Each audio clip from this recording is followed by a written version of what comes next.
Hello, and thank you for tuning in to Tech Talk Tuesday.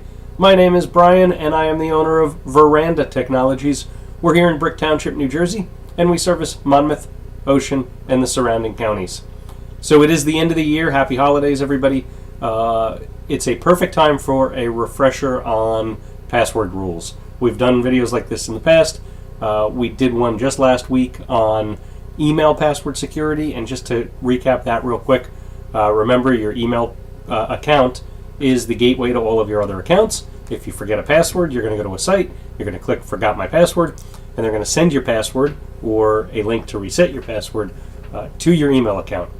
If I have access to your email account, if anybody has access to your email account, it's game over for all of your accounts, every single one, because all I have to do is go to Amazon, click that link with your email address, which everybody in the world has anyway, and get the password sent. So rule number one, password rules: email account has to be unique, has to be changed regularly, and it has to be semi or ultra complex. We want your email password to be difficult to get into, quite simply.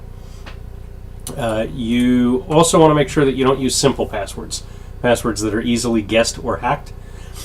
I have a picture of an aardvark up there. I've told this story before. I had a client long time ago that used aardvark as their password, because aardvark, it's a fairly unusual animal. It's a fairly unusual word.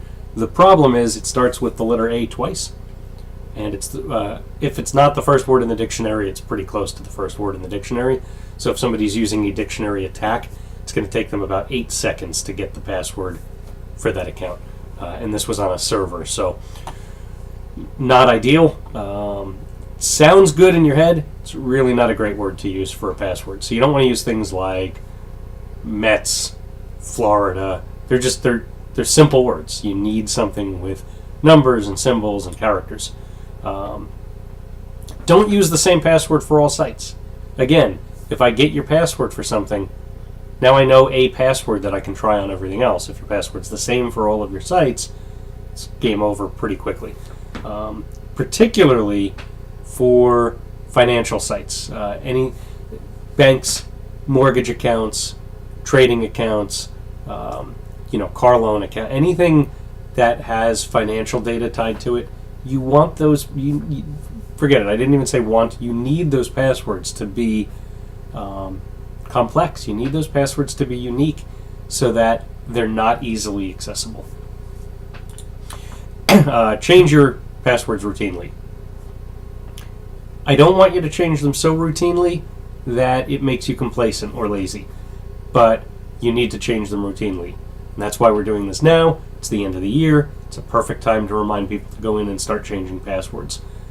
Maybe you build yourself a list in Excel or on a piece of paper next to your desk of the sites that you log into. So let's say you stop watching this video and the first thing you go to is your Gmail or Yahoo Mail account.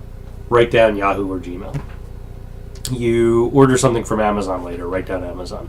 Now you've at least started building a list of the sites that you more frequently log into. Now you could break that down, and maybe you do the sites that begin with A through H. You do those the first quarter of the year, right? So you break it down into smaller pieces. Amazon gets changed sometime between January and March. You just write it down, and then you can make that same list every year. You put a check next to it when you've changed it. You write the new password down. You put it in your app. We'll do another video on how to keep track of all of your passwords at a later time. We've done them in the past. You can find them by searching. You can email me. I'll send you the link.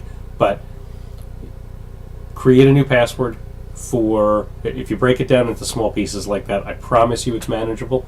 I have 400 or more username and password combos for both my accounts and my customer accounts. I do not remember them all. Some of them are muscle memory.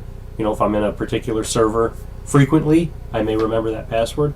Others are under lock and key, but they're safe, they're secure, and they are unique. They're complex. They don't have to be super complex. You can use a small sentence. We all know the tricks, right? Pets' names, kids' names. But let's try to make them more complex, throw a symbol or number in there. And if there is a site that you log into that uses two-factor authentication, often written as 2FA, utilize that as well. It's very helpful, and again, we'll do a video on that in the future also. Have a wonderful holiday. Have a wonderful new year.